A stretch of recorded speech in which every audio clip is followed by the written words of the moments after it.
Welcome everybody. This didactic is about the power differential. This is the latest in our Neurosequential network series on stress and trauma.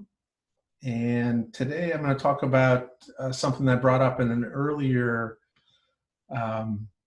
session, but I didn't really go into it in a lot of great detail. So I want to talk about the power differential. And I'm going to get my slides up here and just remind everybody that, you know, all of the work that we've been doing over the last, I don't know, 20, 25 years has really converged on an increasing awareness of the importance of understanding the relational aspects of human beings. And one of the things that we run up against again and again and again is that for the vast majority of time that human beings have been on this planet, we have been living in very different social environments than we currently live. So for the majority of the time that people have been human beings, we've lived in relatively small, multifamily, multi-generational groups that for the longest time were migratory. We'd follow the herds to base because we didn't have the resources to have adequate calories in any given day to feed our clan unless we could follow and hunt game. You know, over time, obviously, human beings were able to invent ways to preserve food, invent ways to basically cultivate, domesticate, do all the things that we do now that have led to the current, you know, very modern world, where rather than living in groups of 60 to, you know, 65, 70 people as a clan, we live in cities where there's millions of people. And now that's happened faster than our physiology has evolved. So the reality is the human brain is sort of well suited for small groups. And there's a lot of things about our current situation that are connected to this predisposing neurosociology. And one of them is just that human connectedness is very, very powerful, very, very important. And that in a very real way, the lowest divisible unit of our species is really not the person, it's the group. And so when you're in a group with other people, your physiology changes. Your stress response system will be tremendously influenced by the sense of whether or not you belong to the group or whether or not you're getting signals that you don't belong to the group. And this is important because, you know, this biological unit that, you know, human beings, we survived by forming cooperative groups to hunt, to gather, for defense. And sadly, our major predators were really not saber-toothed tigers or, you know, other species.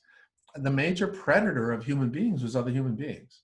And so part of this wonderful neurosociology we have that allows us to form and maintain healthy relationships with other people and benefit from nurturing and positive touch and good conversation is the flip side of that, is that when we are in the presence of people that we don't know or people who are not sending us signals of inclusion and acceptance, it activates our stress response. It makes us feel threatened.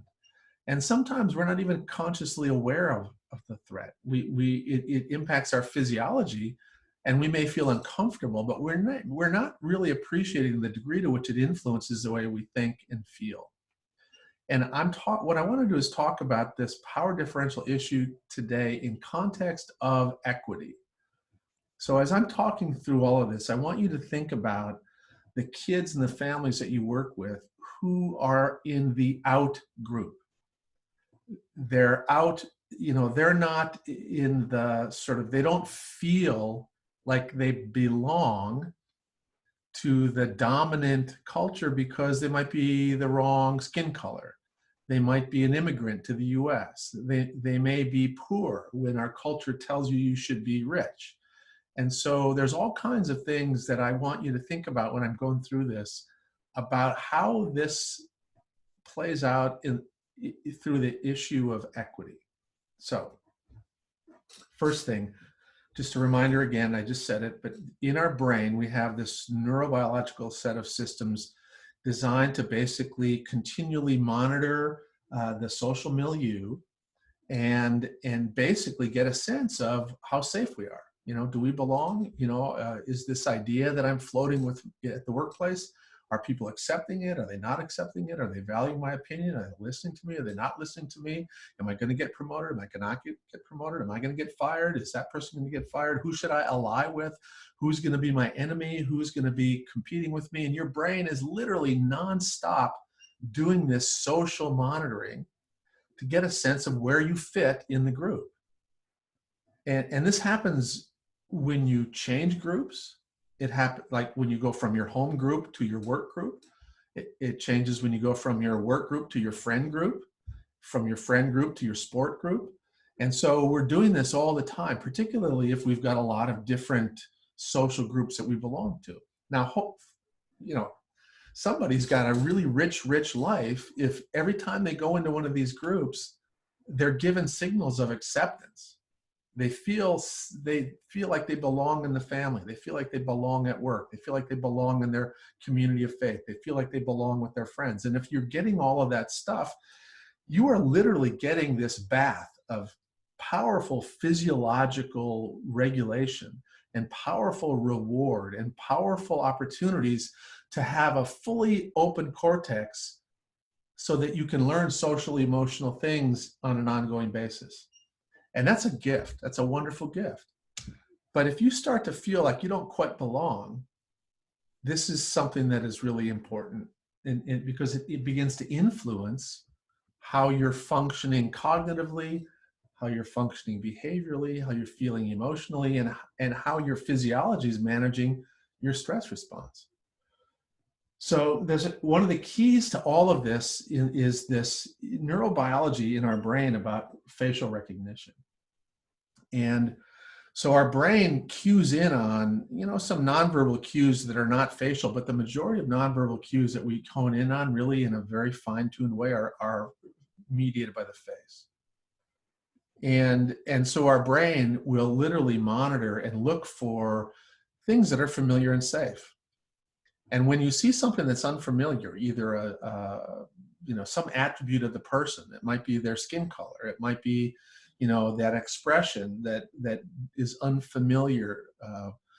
You know, you're used to greeting somebody and getting a certain set of facial features, but you greet this person and you get sort of dyssynchrony between, you know, they don't look like they're giving you a synchronous positive response.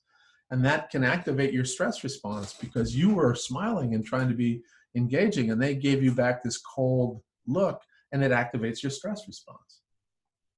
And now there's all kinds of things that have to do with your internal catalog that you're using to judge the present social milieu. And there's a couple of things that are really important, is that as you grow up in an environment and you see people, you hear words, and you see the latency to respond to a verbal command. You see the prosody in the language. You internalize the facial expressions that go with certain warm gestures. And you've got this whole internal catalog of how you make sense out of the social milieu. And we do that with everything. But we do that exquisitely with facial features. We do it so well with facial features that when we see somebody who has a very unusual genetic abnormality, where there are minor differences in the way, you know, their eyes are set in their head, or a tiny little difference in where their ears are in proportion to their eyes, our brain goes, wow, there's something wrong with that kid. And that's how, literally the tiniest little thing, we're able to identify it as being atypical from what you're used to seeing. Now, and again, all of these things that you internalize that create your catalog of safe and familiar and known attributes of the people in your world, these things are related to implicit bias and the development of isms. And I think I talked a little bit about that on the previous presentation, but let me go on and sort of get right into the power differential issues. So typically, as I said, when you have one person interacting with another person, both of their brains are using this very important, very powerful neurobiology of connectedness to try to figure out, you know, do I belong? Are my comments going off well? Are you following me with my story? Are you laughing at me? Are you laughing with me? What's going on? Your brain's doing this all the time. And so part of what happens is there's an automatic power differential that gets set up between individuals. Now, a lot of times, if you meet with a peer and you feel safe and comfortable with them, there's not a lot of difference between you and them with regards to this power differential. But there are all kinds of things that will, in some, you know, in interactions with others, create a differential between the most dominant and the subdominant person. And that creates what we refer to as a power differential. And so, like in our work and clinical work with kids, an obvious power differential is created with an adult clinician who's in a safe and familiar environment, their clinic, and a child who's physically smaller, who comes into a completely unknown setting for an unknown reason. And you ask them, why are you here? And the response I used to get almost 85% of the time was, because I'm bad. And that, you know, so the power differential between me and the child that was coming in to see me, who was, you know, 4 feet tall, was huge. Now, the really important thing to remember about this power differential is the bigger the power differential, the further you are pushed down the arousal continuum.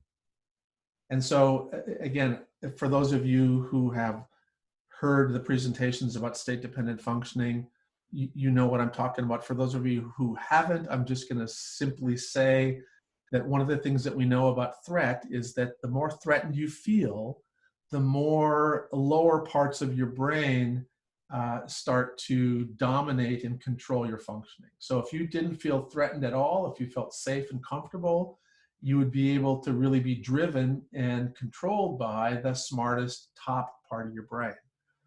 And so when there's a huge power differential, people get pushed down that power differential.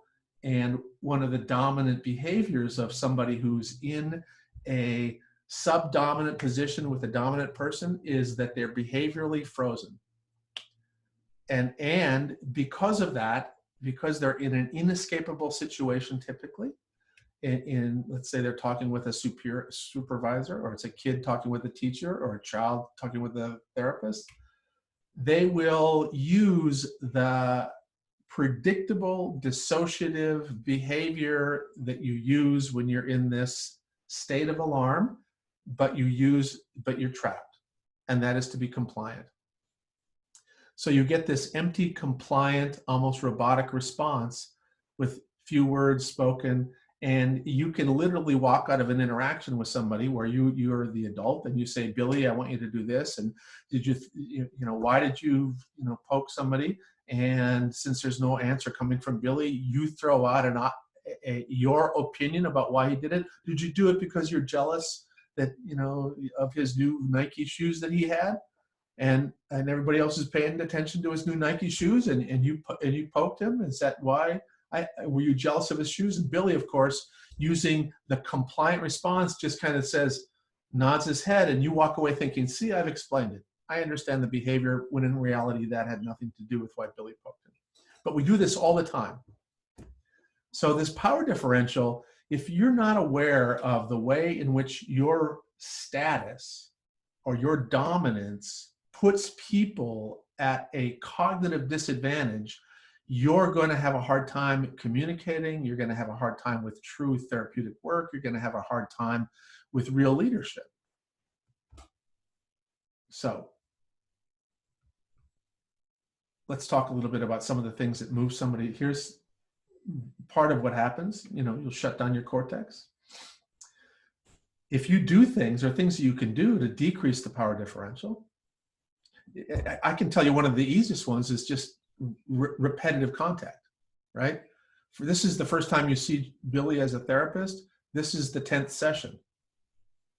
You're still bigger than he is. It's still your office, but but it's become familiar, and he's had some fun, and he sees it, and he's got an internal catalog that, you're actually, you're a nice guy. You remind me of my uncle who likes to play sorry too. And so they categorize you as something safer, and this is when these kids who over here, you'd say, how are you doing? Fine. And then you just feel like you're pulling teeth. And over here, they come in and they tell you spontaneously something that happened, that they were excited. They were waiting to come and tell you something. So this child is now here. And rather than this child is here, this child is here. This is a really important phenomenon, that the state dependence of our thinking and our feeling and our behaving, and the power of the relational interaction to move you along that continuum is something that really, really is important for us to know during this time. And the reason I think it's so important to think about is that there are going to be all kinds of people who are feeling, whether it's in this kind of interaction or because of other reasons, a lot of people are going to feel pretty dysregulated. And we're all going to be, let me walk through a few of the things that I think are involved in, keeping in mind that we know will influence this power differential. One is physical size. There's just no way that when you get into a person-to-person interaction with somebody who is much larger than you, and you have to have an upward gaze, your brain unconsciously makes you feel more threatened. Now, I kind of jokingly talk, other people talk about sort of the small man syndrome, about but there's so many examples of people who are physically smaller who feel the need to be aggressive in their verbal interactions and in the way they comport themselves with others. And it's basically, they've learned that they can erase a power differential based on size by being aggressive, by using aggressive verbalizations to put people off balance. And so the big person is put off balance a little bit by the little person who is, says inappropriate aggressive things, and it equalizes them in ways that make it easier for them to negotiate the relational interaction. This is a huge thing with kids. I mean, now I'm going to talk on Monday about proximity, about how physical proximity can also be a really, really important thing in this power differential. And many of you probably have had interactions with people who intentionally get very close to you to talk. And I don't know how many of you remember the debate with Hillary Clinton and Trump. That was an intentional dominance move to establish a power differential by hovering behind her and getting close to her and doing all kinds of inappropriate physical proxemic things that were socially, everybody else is looking at it going, what the hell? But it was intended to intimidate. It was intended to establish the power differential. Many of you may have had the experience of going to an interview where the interviewer will intentionally have a couch or a chair that is lower than they are. And what that means is when somebody comes into your office for a meeting, it's your space and they sit lower and they have to gaze up. It puts them at the bottom of a power differential. It makes them more likely to be paralyzed in a negotiation and more likely to be compliant when the person in that situation wants to make a point, wants to win a point, wants to push some negotiation issue. And so there's a lot of people that are very well aware of these issues around, um, you know, creating dominance, which is basically increasing the power differential by using the intimacy barrier and physical proximity. It also, there's verbal and nonverbal ways to do the same thing. I mean, you can send intentionally aggressive signals, and you can send intentionally, nurturing signals. And most of us have practiced a lot and would naturally use tone of voice and reassuring nonverbal cues to make somebody who feels threatened less threatened. Again, these things can either maximize or minimize the power differential. There are a lot of really important culture-bound aspects to the power differential. One of them is gender. One of them is race. One of them is role. And again, there are some cultures where the power differential between a male and a female who have, same, whatever, same training, same physical size, same et cetera, there will be a culture-bound power differential. And we see this all the time. It played out, and again, this is related to implicit bias, that, women in the same position as men will frequently be judged as in a different way than the man doing the same behavior. And the classic example of this is around women being perceived as being bitchy if they're assertive. And if a man does it, then you're considered assertive. If you're a woman, you're a bitch. And that's an aspect of culture-bound differences in the establishing power, the delta P. Race is an obvious one. And role is one that's very interesting. Now, when two people meet and they have an interaction and there's a power differential that's set up, this can shift. It's not always permanent. And one of my favorite stories about a shifting power differential has to do with role shifting. And I think Christy's heard me tell this story before. I actually, when I was in medical school, I had a lot of parking tickets, so I had to appear in front of a judge. And the judge was a woman. And, she's sitting higher than me, and I did the wrong thing. And I was at the bottom of a power differential, and I felt very sort of small and humiliated because I did the wrong thing. And she pointed out that I'd done the wrong thing by having a lot of parking tickets, and I had to pay my fees. And then it's like, ugh, okay. But 2 months later, I was doing my OB-GYN rotation, and, I came into the office, and right there was the judge in the stirrups. And the power differential shifted, obviously, because of my role. And so this is an important thing. The reason this is important for our field is that very often people use their role to exploit and take advantage of more vulnerable children. And this is a very classic exploitation of the power differential for kids that get sexually abused. They use the role of the affiliation with the Y. They use the role of I'm a teacher. They use the role of I'm a clergy. They use the role of whatever it is, and it makes people suspend judgment and makes them more compliant, even if they know when they're regulated that it's not right that this person touches me this way. But when they're in that power differential is established and they get into that frozen state and they use the dissociative behavior of compliance, they go along with what they're told to do by the priest, the Boy Scout leader, the YMCA daycare person. And all of these roles have been exploited by people to create a power differential and then take advantage of people at the bottom of the power differential. Now, let me just show you, again, remind you that one of the things that happens when you have a state-dependent shift in the part of your brain that's controlling your functioning is that when you're calm, you can solve problems with an IQ that's reflective of your real problem-solving capability. And the more you sort of get externally distracted and or activated, the lower is your problem-solving capability.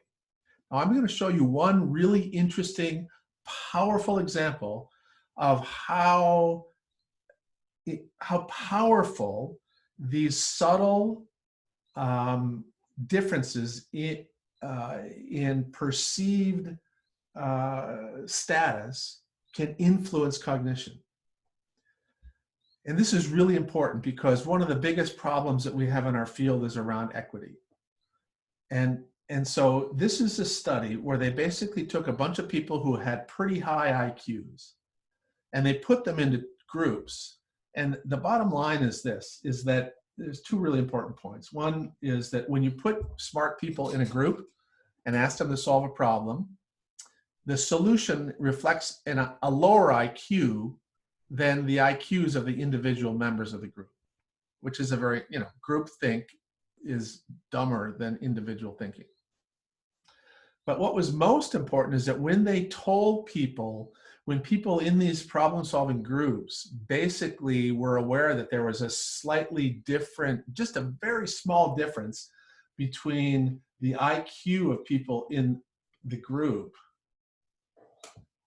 the subgroup problem solving shifted so that by the end of the problem solving process, the group that was viewed as being less than was solving problems with an IQ of 107 as opposed to the other group that was solving problems with an IQ of 121. Same thing happened over here. It's, this group had a high, the difference between the two groups is 7 IQ points, which is nothing. But because they both knew it, these people thought they were smart, these people thought that they weren't as smart, and it became a self-fulfilling prophecy. And every one of you who's studied cognitive psychology around testing of African-American kids knows that if the children are given the message that they're not that smart, or if the teacher's given that message, these kids test lower. And this, I believe, is a reflection of this very powerful power differential and sort of state-dependent functioning that can be set up based upon status of your race or your other factors that really have nothing to do with your endogenous capabilities and strengths. And it's something that, if you have people that are this high functioning who can basically have this level of deterioration in their performance under these conditions, just imagine what it's like if you're a little kid who's told every day that you're not that smart, you don't quite belong, you're not really one of us. How is it that you're answering this question? That you don't look like somebody who should be able to answer this question. All kinds of nonverbal and overtly verbal signals that a lot of these kids get that they don't belong ends up contributing to the self-fulfilling prophecy that gets played out. And a lot of these kids who are very, very, very, very bright, by the time they get in the 8th grade, they just don't even want to go back to school. And now that's obviously there's a lot more to it, but I do think that appreciating and being aware of the power differential and how the power differential is playing out in your moment-to-moment work with your colleagues. If you're a leader and you don't understand the power differential, you're going to continually be confused by why something that you asked a group of people to do or asked an individual to do isn't getting done the way you want it done. And usually it's because of the conditions under which you're asking them to perform or asking them to, or giving them direction. Again, this is an issue that plays out in education, it plays out in leadership, in organizations, it plays out in parenting.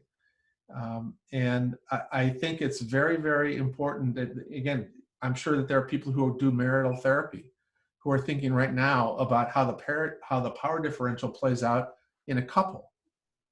And that under certain circumstances, the power differential gets magnified. There's one person on the bottom of that power differential who will behave and act a certain way predictably. And it's related to state-dependent functioning and the overt manifestation, sometimes intentionally, of elements that will make somebody feel subdominant. All right. I could go on and on and talk about this, but I'm going to stop there. I want to remind everybody that we've been recording a whole bunch of things, webinars and little video clips, and all of our office hours are stored at this site. So for those of you who want to go there and check it out, please do.